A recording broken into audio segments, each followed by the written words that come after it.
The Chargers are going to have to work some magic to get under the 2023 salary cap, but one thing that's not going to happen is cutting or trading Joey Bosa. You are Locked On Chargers, your daily podcast on the Los Angeles Chargers, part of the Locked On Podcast Network, your team every day.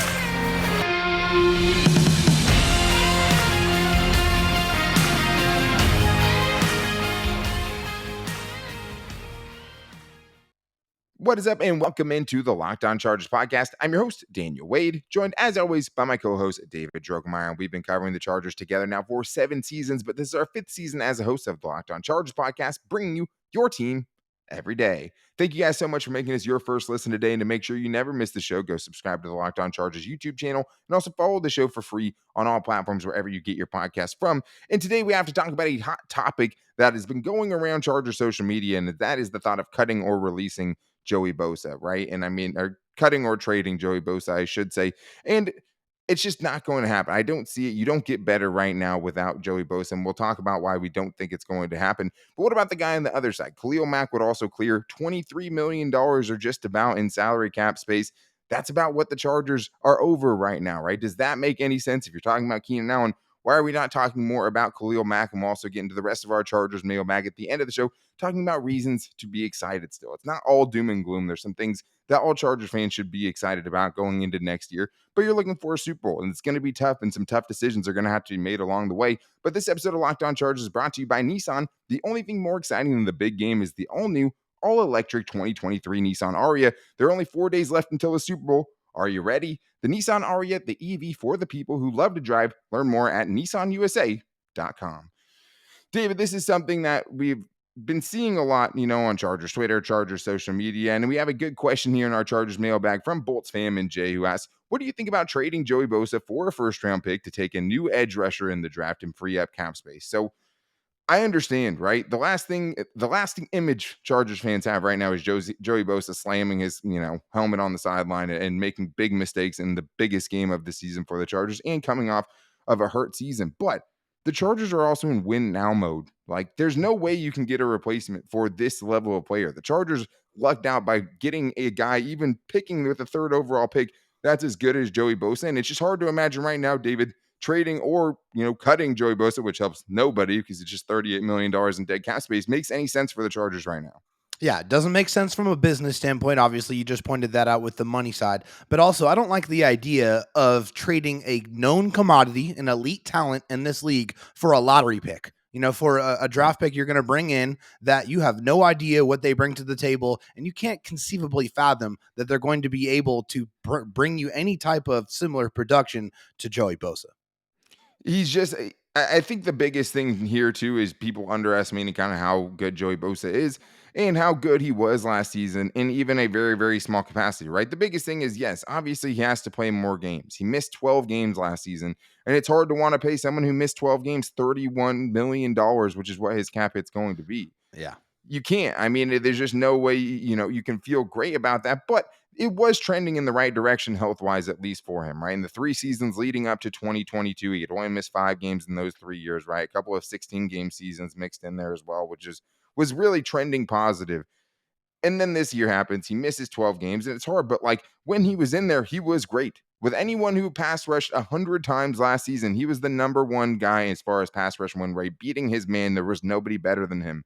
That had 100 pass rush snaps last year. He was 7th in pressure percentage, right? And there's 64 starting edge rushers in the NFL, right? He was up there with the best of the best. And the Chargers' best path to getting better next season is just a healthy Joey Bosa. Trading's more of a rebuilding move. Yes, it frees up some salary cap space, right? Maybe, with that extra $8 million under the cap you can get with this, right? Or not even that. It barely, if you trade him, gets you under the cap. That's $24 million you could clear up, right? That still barely gets you under the cap. You still don't have room to go try to replace him in free agency. And like you said, David, I mean, if you get a draft pick, the 21st overall pick is not going to do it. Maybe someone gives you a top 10 pick, but even then you're throwing darts, and it's just, there's no way you can replace his production.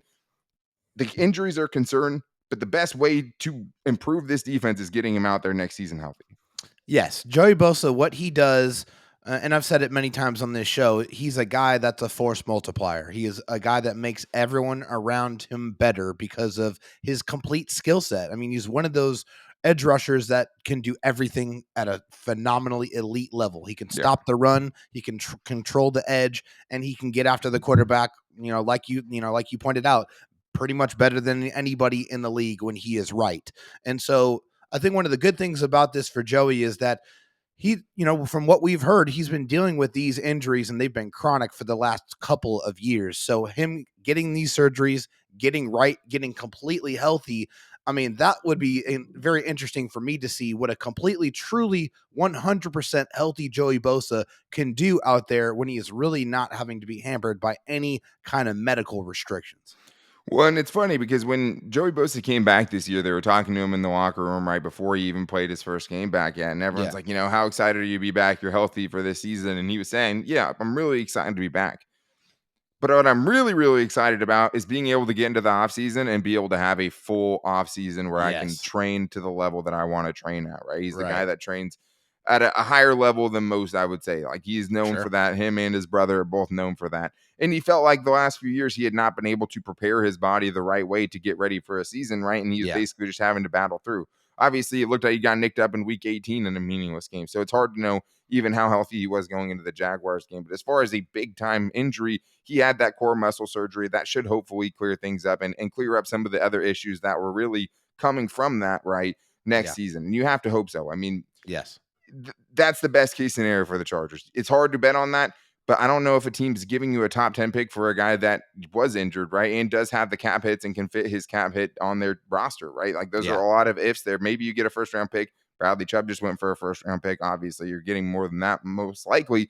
I just don't see how it helps you in 2023. Like him in this window right now, what you're paying him right now makes the most sense to keep him on the team. Next year after 2024, you want to have that conversation. I understand that. But the other thing is you don't have anyone like if you lose him, you're so shallow in the edge Yeah. rusher room, right? You didn't Yeah. draft to get ready for this impending possibility, right? With the guys that you have left over there, if you decide to get rid of them, because it's basically just Khalil Mack and Chris Rump, and you still have to add multiple edge rushers to that room. And I think the other nice thing is David is like, we were so excited about the possibility of Khalil Mack and Joey Bosa. And like, Yeah.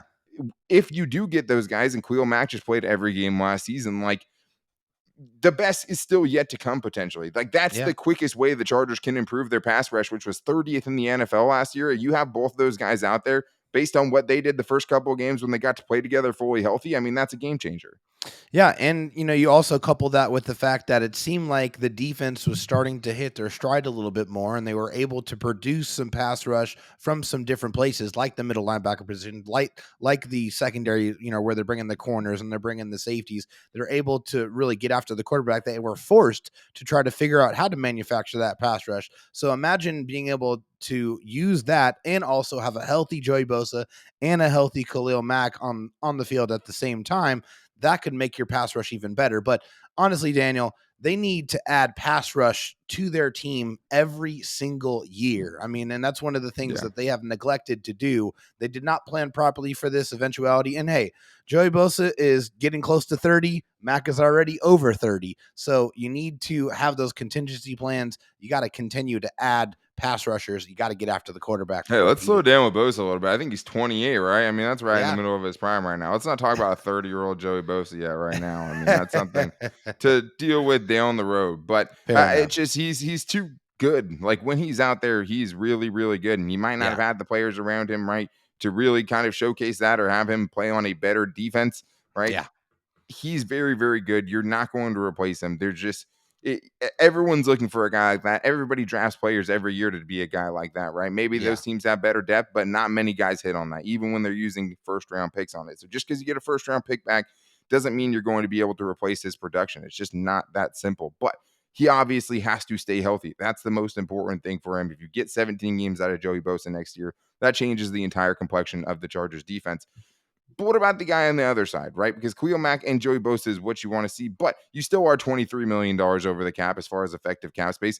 And cutting Khalil Mack would clear up $23 million in cap space. Joey Bosa is a better player when he's on the field right now than Khalil Mack. Is there a chance the Chargers could be considering that to try to help them get under the cap? We're going to get into that and why they put themselves in a really, really tough position here, but he's also Brandon Staley's guy. But I do have to tell you guys first about my favorite new app that I've discovered and have really, really been playing all the time, especially during the offseason. That is the Ultimate Football GM app. And if you've ever dreamed of becoming an NFL GM and managing your football franchise, well, your dream can come true with this game, because with the Ultimate Football GM app, you get to hire the right coaches and coordinators, trade players, make draft picks, and navigate your franchise through free agency and the draft and all of the ups and downs of a season. And the great news is you're Charger fans, so you're seasoned. You should be able to grab this game and take off pretty quickly, because you've had a lot of ups and downs through your life as a Chargers fan. And you get this all in a challenging and realistic game world. Ultimate Football GM is completely free and playable offline, play on the go, and as you want to, when you want to.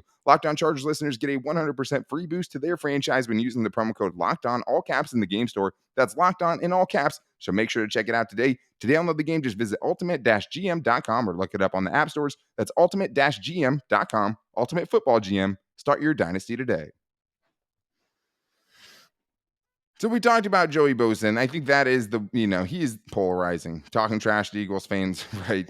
Doing a lot of things out there and, having really boneheaded mistakes in the last game of the season, and having that be the lasting impression of your year, right? In a very injured year and a very frustrating year for Joey Bosa. Yes. But there are other ways the Chargers could try to get out of the cap, and there are other big cap hits to talk about, including Khalil Mack. And I think that's where this voicemail, Ben in Arkansas, is wondering, hey, if we're talking about Khalil Mack in this kind of way, or Keenan Allen in this kind of way, why aren't we bringing up Khalil Mack's giant contract? Guys, this is Ben from Arkansas. I was calling to see what your guys' thoughts are getting rid of Khalil Mack versus Keenan Allen. It seems like everyone's talking about getting rid of Keenan Allen, but no one's really entertaining the idea of Khalil Mack. If we're being honest with ourselves, having Justin Herbert the most comfortable as possible is probably the best way to win games, and frankly, that's with Keenan Allen. I think he means more to the team. It's not like we have a stellar defense anyways, and Joey Bosa has been rushing by himself for a long time. Obviously, you'd love to keep them both, but do you think that ownership should consider getting rid of Khalil Mack just as much as they should consider getting rid of Keenan Allen? Love to hear your thoughts. Thanks, guys. I get the question, right? And everything has to be on the table. And when you have cap hits that are that high, and you probably didn't reach those numbers as far as production for either one of those guys in 2022, even though Khalil Mack played in every game, it's going to be part of the conversation. And I think this is the reason why you would consider it, right, David?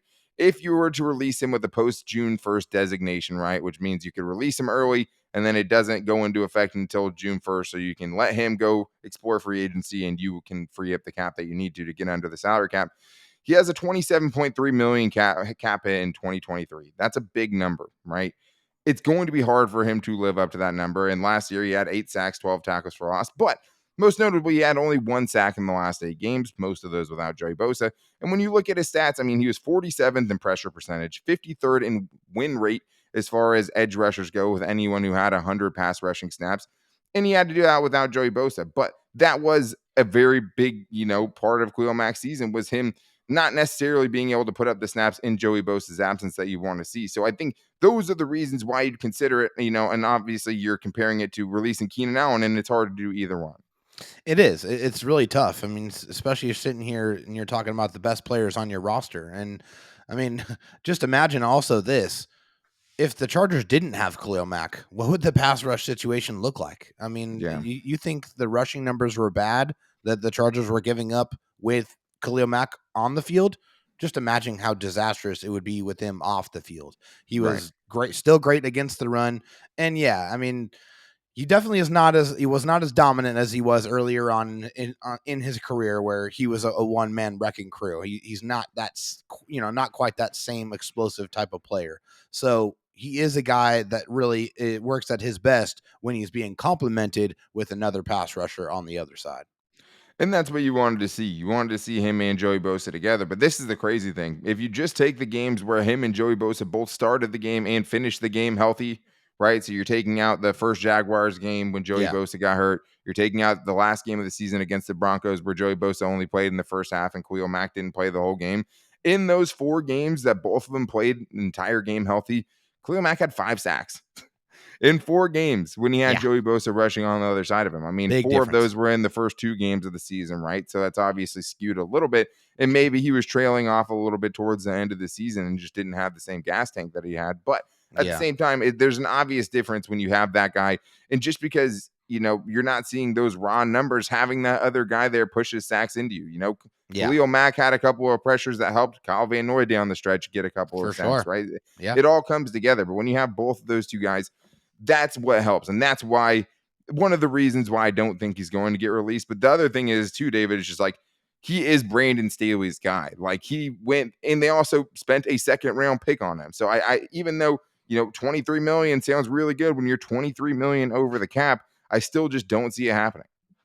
The Chargers gave up way more than they ever do, during the current regime acquiring Khalil Mack. And like you said, this is a guy that Brandon Staley, the Chargers head coach, has a very personal relationship with and Yeah, is one of his like really, clear guys. Like it's he's one of his players. He really sure. respects Khalil Mack. He appreciates what Khalil Mack brings to the table, how steady he is. And by all accounts, Khalil Mack had a lot to do with the camaraderie and bringing this team together this year by inviting the defensive players out to dinners and, being able, paying for all of that. And, that was, one of those One leadership helping keep traits. them afloat too with Yeah, Bosa out, right? Like exactly. he's one of the guys who held things together somewhat, right, when they were Yeah. missing their best player.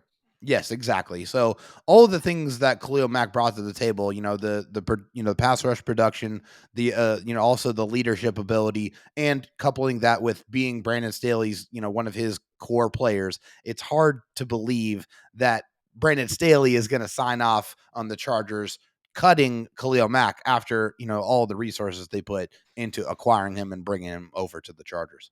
Yeah, they used a second and a sixth round pick on him. They ended up getting that sixth back in exchange for 2 seventh round picks with the Bears. But you did give something up. Did you give up a second round pick for a 1 year rental of Khalil Mack? I mean, that's not really sound business, right? I mean, that's No. not really a good strategy. And I think you're hoping that he can go improve, that he's worth what he's going to get paid this year. I mean, it's going to be a lot to try to live up to a $27.3 million contract in this season. Like, Yeah. and next year you can explore it too. You kind of have an out after either of the next 2 seasons, but I think they give it another run this year. I mean, they're Yeah. still trying to capitalize on this window. They've made it very tough on themselves, and they're not going to have a lot of wiggle room. They're going to have to find a lot of really cheap players to come in and play for them and play decent sized roles. And they're going to have to hit on their draft picks as well. But that part of the problem is the Chargers just didn't really give themselves a backup plan, right? Like Chris Rump as a 4th round pick, he wasn't necessarily meant to take this mantle this early on in his career, right? Like Right. he's going into his 3rd season, and we haven't seen anything that says, hey, he's ready to replace Khalil Mack. That's not an easy thing that you can do, right? But I think Those are part of it's large too, shoes to fill. Yeah. of course. But the thing is like even with Chris Rump, you still need more guys. You Yes. need more than 3 guys in that position. That's the hard thing Yeah. about this. Is like not only does it feel like they can't get rid of Bosa or Khalil Mack, they need to add to this position, right? They need to add this year to set themselves up for years where they potentially can't keep Khalil Mack and Joey Bosa together with their contract hits, right? I think they will keep it together this year, but the fact that the Chargers have only drafted one edge rusher since taking Uchenna Nwosu in 2018, and it was Chris Rump as a 4th round pick, right? There's only been a 4th round pick as an investment in the edge rushers as far as the young guys coming up to play key roles for this team. And I think it kind of like we talked about the receiving room yesterday, like that's kind of where the Chargers went wrong here. Like they didn't plan for these eventualities where they could make these tough decisions. Well, and you just look at the money that these guys make. This is the reason why you should habitually be drafting edge players, because you want to be able to get the first 4 years of their career where they're at their healthiest and they're cost controlled, right? That Yeah. contract is so very important. So you should be adding edge rushers, you should be adding receivers every single year in the draft, because when their contracts get up, the next contract they earn is going to be astronomical. And so you have the choice there. You either, continue that cycle and you draft more, or you sign these guys and you bring them in-house long term. But you have to have edge rushers constantly getting pushed through, so you're not in situations like this where you're super, super thin. Exactly, and it's gonna shouldn't be hard. Like it's gonna be Yeah. hard to figure it all out for the Chargers. These are 2 guys with giant cap hits, and like this is what happens when you pay really good players, when you keep these Yeah. guys around, right? And you also need other guys that can come in on the cheap to be able to supplant these guys and fill in for them if they do Yes. get injured, right? And the Chargers just didn't have enough of that. Cobb Van Noy came on towards the end of the season, right? Like Chris Rumpf still growing. I'm excited to talk with him about that tomorrow. Physically, literally as well. Like he's actually just growing, and it's gonna be excited to see what he's trying to improve on, right? But like you just need more than that. And you need to add an early edge rusher, even if you don't separate from either of these guys this season. So that's what puts them in a tough situation. But it's not all doom and gloom because there are a lot of reasons that the Chargers should be excited. It's hard because you want them to win a Super Bowl, right? That's what we're here doing. We're trying to figure out how they can keep this team together and try to make a Super Bowl run.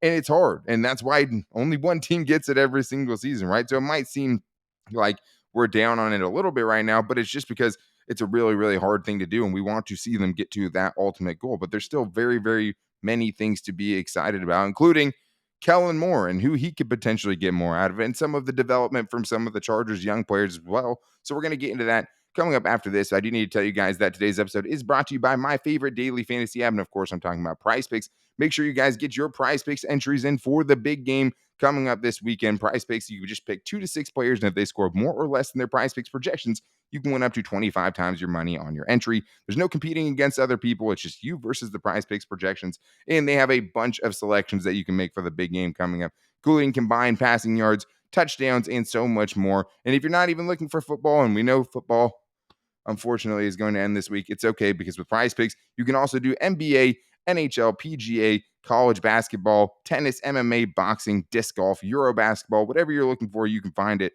with Prize Picks, and entries can be made in 60 seconds or less. It's that easy. So download the Prize Picks app or go to prizepicks.com to sign up and play daily fantasy sports. First time users can receive a 100% instant deposit match up to $100 with the promo code LOCKEDON. That's free money, guys. Up to $100. If you put in 100, they will give you 100. If you put in 50, they will give you 50. So don't forget to enter the promo code LOCKEDON at sign up for an instant deposit match up to $100. I also need to tell you guys about my favorite protein bar, something I never have any trouble talking about because I eat Built Bars all the time. And Built Bars are the protein bar that tastes like a candy bar. And what sets aside Built Bars from everything else for me is always the flavors. The great flavors. You can go from peanut butter chocolate to cinnamon churro. You're going to find the best variety, and you're also going to find something that fits on your diet because most bars have about 130 calories, 4 grams of sugar, and a whopping 17 grams of protein. They're also very low in carbs as well and fit on most keto diets too, which I know is a big thing. But the big thing with diets is a lot of times it's very, very boring food.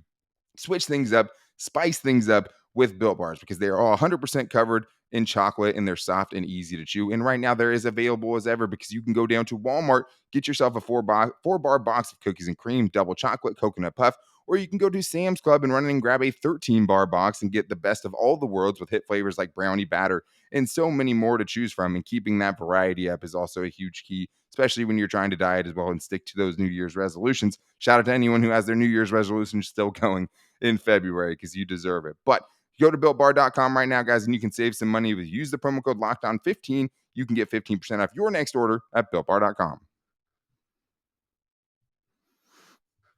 Well, David, it has been, when you're talking about trading or cutting the Chargers' best players, it can seem like things can be a little bit negative over the last couple of days. But these are the big stories that are out there, right? Like this is the hard decisions the Chargers are going to have to make and things that are coming on their doorstep right now.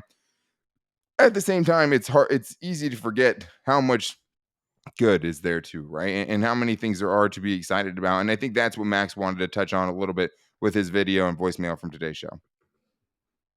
This is Max from Las Vegas. You guys are listening to today's episode talking about cutting Keenan Allen. Man, I hope that's not the case. He's one of my favorite players, but kind of seem like we're kind of down on our luck a little bit. Can you guys give me something to possibly get me looking up for next year and feeling better? Something to kind of look forward to with the cap space the way it is. I'm kind of nervous. Let's give me some good news, guys. Hope all is well. Keep up the good work. Thanks. Well, the best news is Chris Rumpf is coming on the show tomorrow. Big time interview. Now, I mean, I think it's a great point, David, because it can seem sad at times. And it's only sad because there's expectations now, right? You have a great quarterback. You have a lot of star players on your roster. So you get held to a higher standard. And that's a tough life to live when you have those expectations, right? And you want to just not be the paper team. But when you look at this team, Dave, there's still a lot of things to be excited about. Yeah, and it starts with Justin Herbert, man. Don't ever forget it, and don't ever take it for granted, the fact that the Chargers have an unquestioned franchise quarterback. And there are still probably 20 teams around the league that are still looking for their guy, for that number one guy. They have true faith. And this year you get to see him operate an offense that is not led by Joe Lombardi. And of course, that means that you get to have Kellen Moore be the offensive coordinator to try to accentuate some of those things that Justin Herbert does so incredibly well. So being able to watch Justin Herbert, and you get his blindside protector back in Rashawn Slater next year, one of the best left tackles in the entire NFL. So don't ever forget, you got Justin Herbert and you got Rashawn Slater. They're protecting his blindside. Yeah, that's a great point. I mean, having those guys, I mean, hopefully getting to see Joey Bosa for most of a season or Yes, a full please. season, getting to see Rashawn Slater and what he looks like with some of the replacements. And, with Jamari Sawyer also potentially going to be in the lineup as well. There's a lot. I mean, and hopefully some development of some guys. Like Yes. maybe we saw Asante Samuel Jr. parts of what he could become next season and through What an 3 picks incredible in the game. same or 4 picks in the same game, right? Like, that's crazy. That's It's crazy wild. talk. Yeah, I mean, it's nuts that game happened the way it did. But I mean, yeah, Kellen Moore being OC is exciting. Like, that is something new to be excited about. We'll see what happens with quarterback coach. Praying for better health. Like, the Chargers were Yes. pretty healthy in Brandon Staley's first season. I know as Chargers fans, hard to ever get your hopes up for health, but like, just can't be worse. Like, unless you literally, I mean, even Justin Herbert was hurt. Like, unless he gets hurt for a full season, it's hard to imagine it getting any worse than it was for them this season, right? Has to regress to the mean at some point, and we saw that training staff do a lot better in 2021, at least with some of these players and getting them back on the field, right? I think the other big thing is you have a full selection of draft picks to try and improve this roster, and the Chargers have usually been able to at least get a couple of impact players. That's going to be so important this season, trying to hit on these picks because you don't have a lot of cap space. You're already having to make tough decisions. You need to get some instant contributors from this team. And not even just that, you need some guys who we haven't seen contribute kind of step into some roles that are going to be important next year, right? That's all going to be a part of it. But all reasons to be excited as well. It's not like the Chargers have already mortgaged their future, right? And got rid of all these picks. They have a full selection of picks this year. Later on, 21st pick, that's what happens when you have a better record. But still reason to be excited for sure. Let's get into And this you next one guys, from- man, the Go ahead. fan support. The fan Yeah, support true. is another reason why you should be excited. Is a lot of those, the Chargers Rapidly don't growing have fan any base. jokes. Those have really died down. And I think that was because last year the Chargers had the first semblance of a home field advantage that they've had in a very, very long time. So Sure. the fans, you guys, are another reason why you should be excited about where the Chargers are going. Yeah, I mean, it is a rapidly growing fan base. I think that Chargers, as far as like social media and just as Killing far as it. traction, I think they were second highest in the league. So like, there is a fan base out there. You are getting stronger and stronger. It still has to translate to people showing up in the games. But the game I went to against the Rams, man, it's pretty packed with Chargers fans, and that's cool. It's cool to see that, right? It's cool to see them not having to play in a soccer stadium anymore, right? And having to do what they had to do when they first moved. But let's get to this next question here from Chris. He's always asking good questions. That's obviously we all want Justin Herbert to be the player Kellen Moore brings to new levels of his play. But what other players would you like to see break out under Kellen Moore? I'm going to start first. I'm going to say Zion Johnson. Okay, I like We're that. going off the wall for this one. I mean, we've talked about some other players, Josh Kelly and stuff. I think Isaiah Spiller is someone, you hope to see him get more out of. Sure. Zion Johnson, I think, showed some really good strengths, especially as a run blocker last year. In the final game of the season, the Chargers just refused to run behind him, even though he was probably their best run blocker last year. Weird. Yeah. There's a lot to be excited about there, even with some uneven pass protection with Zion Johnson. I want to see with Kellen Moore, who obviously works with some very good offensive linemen, if they can get more out of that and make him maybe the focal point of this running game to try to get this thing going. More out of that, pun intended. A lot of more jokes gonna happen. That's my quota for the dad joke of the day here. He is a dad. But no, I like that. I like that pick a lot, and I think with him going through this rookie season, going through those ups and downs, it's only going to make him better because we know that the physical traits are there. We know the mental aptitude is absolutely there, and this is a guy you feel very comfortable with being able to look at the tape, being able to review it, and to be able to get better. Because he's still very young and he's still very, very ultra talented. One of the guys you mentioned is Isaiah Spiller, and I think that's one of the biggest names for me that I really want to see Kellen Moore get the most out of, and him actually get an opportunity to show what he can do because he really outside of a handful of carries, did not really get to have any kind of significant playing time. No impact. Which Yeah. towards the end of the season, when you were having Larry Roundtree be active instead of Isaiah Spiller, made absolutely no sense to Pretty me. damning. So Yeah. hopefully Isaiah Spiller actually gets a legitimate chance. And then Donald Parham Jr. is the other name for me. Ooh. If the Chargers bring him back, I want to see him really break out, because we think we've seen those glimpses, those flickers, those flashes of brilliance from Donald Parham Jr., but we have not seen the key to unlock that full potential. And that's what I hopefully want to see under Kellen Moore. Donald Parham's big because, I mean, now we've seen really 3, seasons of not being able to totally use him correctly, right? And 2 Right. separate coaching staff and offensive staffs that haven't found the best way to potentially use him. Yep. There's obviously a lot of meat feeling like it's left on the bone there. It feels like Yes. there's more they can get out of it. I throw Josh Palmer in the mix too, right? Yeah, Especially absolutely. not knowing what's going to happen with Keenan Allen, with everything so up in the air right now. Josh Palmer, we saw him take a big step this year. No matter how you look at it, he took a big step this year. What he's going to be eventually, it's hard to say. If he fits with Keenan Allen and Mike Williams stylistically, I think it's easy to, have concerns about that. But maybe there's something that, Kellen Moore will see in Josh Palmer, who has very, I think it's Stephen Haglund put out his and CD Lamb's, RAS scores, their athletic scores coming out, almost the same, athletic scores coming out. Not the same player by any means, but maybe you can see him get more out of Josh Palmer some way, right? And that could be encouraging. Last question here, I'll answer quick. Bolt Up Andrew's asking, in what draft did the Chargers start thinking about Lindsley's replacement, Corey Lindsley's replacement? Ideally, have the rookie sit and learn with Lindsley. Today, you think about it, right? Before it ends up coming up, he has some big contract numbers coming up too, right down the road. They will not cut him this year. They should not. They're not ready to, obviously. They don't have his backup on the roster right now. No. You need to draft his backup now, or at least be taking shots at it, be trying to develop guys at it, right? Even if it's later picks, guys that you think could eventually turn into that right now. So you don't find yourself having the conversations of whether you have to cut your best players. So we don't have to have the conversation, of like the Chargers have no choice but to keep Corey Lindsley, which I think hopefully he plays out his entire contract and just keeps playing at this level because he's fantastic, obviously. Yes. But it avoids conversations like this when you have guys in the back, right? Or even when injuries happen, that you don't have as much of a drop off and you have guys you feel good about in the future. You draft them now so you don't have to have these conversations later, and you find yourself better prepared to not feel like every player that you cut is going to be devastating to your roster construction. And when we're talking about wide receivers and edge rushers the last couple of days, that's really what it feels like. But that is going to wrap things up for today's show. The great news is tomorrow, David has tracked down a big fish. We have Chris Rump, Chargers edge rusher, coming on the show tomorrow. We have a lot of questions for him about just the Chargers season, Brandon Staley, if they can maybe keep some of that momentum they found towards the end of the year when they were one of the hottest units in the NFL. So many questions I have for Chris Rump going into 2023. So we're very excited to have him on the show tomorrow. To make sure you don't miss it, go subscribe to the Locked On Chargers YouTube channel and also follow the show for free on all platforms wherever you get your podcast from. And you can also follow the show for free wherever you get your podcast from, as well as finding it on our social media. On Twitter, you can find us at Locked On LAC for the show. You can find David on Twitter at DroTalkSD, and you can find me on Twitter at DanTalkSports. Thank you to everyone who called into the voicemail line this week. We really appreciate it. It's here. I know we didn't get to you, but I know you were asking about the Joey Bosa thing as well. So hopefully we answered some of that. But if you guys want to call in, you can do that at 323-524-7924. Leave a 30-second voicemail. We'll always try to get it on the show for you guys. But thank you guys for making us your first listen today. We really appreciate it. Make sure you are back here tomorrow for a Chargers player coming on the Locked On Chargers podcast. We're very excited. We hope you guys are excited too. But until then, take it easy and go Bolts.